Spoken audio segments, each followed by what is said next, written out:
Despite overwhelming evidence to the contrary, Donald Trump continues to spread what has become known as the big lie. The idea that the 2020 presidential election was stolen from him through voter fraud, and that Joe Biden is not the legitimate president.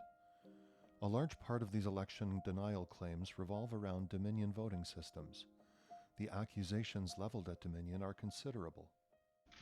What we are really dealing with here and uncovering more by the day is the massive influence of communist money through Venezuela, Cuba, and likely China in the interference with our elections here in the United States. The Dominion voting systems, the Smartmatic technology software, and the software that goes in other computerized voting systems here as well, not just Dominion, were created in Venezuela at the direction of Hugo Chavez to make sure he never lost an election after one constitutional referendum came out the way he did not want it to come out. This is Sidney Powell, an attorney for President Trump, and she is lying. She later acknowledges this, but at this press conference at the Republican National Committee headquarters, she was spinning yarn. Michael Steele, a representative of Dominion Voting Systems, was quick to set the record straight. Did a Dominion machine change one vote from Biden to Trump or from Trump to Biden? No. This is a nonpartisan American company. It is not physically possible for our machines to switch votes from one candidate to the other. How do you know that couldn't have taken place?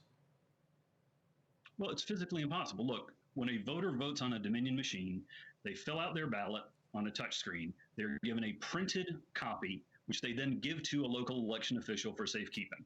If any electronic interference had taken place, the tally reported electronically would not match the printed ballots. And in every case where we've looked at, in Georgia, all across the country, the printed ballots, the gold standard in election security, has matched the electronic tally. Of course, ballot fraud was not the only thing Dominion was accused of, as Sidney made clear in the previous clip, and Rudy Giuliani also states at the same press conference. Most Americans know that our ballots get calculated, many of them outside the United States, and are completely open to hacking, completely open to change, and it's being done by a company that specializes in voter fraud. These absurd claims were initially denied by Dominion and have since been debunked repeatedly by many third parties. And there are no connections between our company and Venezuela, Germany, Barcelona, Kathmandu, whatever the latest conspiracy theory is. In the aftermath, Powell admitted she lied about the Venezuela connection. Giuliani did not admit to lying, only saying that it wasn't his job to vet the election fraud claims he eagerly disseminated. Through it all, Dominion's claims around the veracity of their systems held firm. This is the gold standard of election security. We have printed paper ballots that the voter reviews showing how they voted, so that we need to go, if we need to go back in a tightly contested race, as we have right now, we can do an audit, we can do a recount, we can physically match a printed ballot to a vote recorded by an electronic machine. Of course, the ultimate decision lies with the courts, and these claims of election fraud have landed several parties in serious legal jeopardy, including Powell and Fox News. I've got the facts on my side, and the president's attorneys will go on to press conferences, will go on TV and make these crazy allegations, and then 30 times they've gone to court and they have not offered a scintilla of proof. So all I can say is, until we would love to see any facts and evidence they have, thus far we have seen none.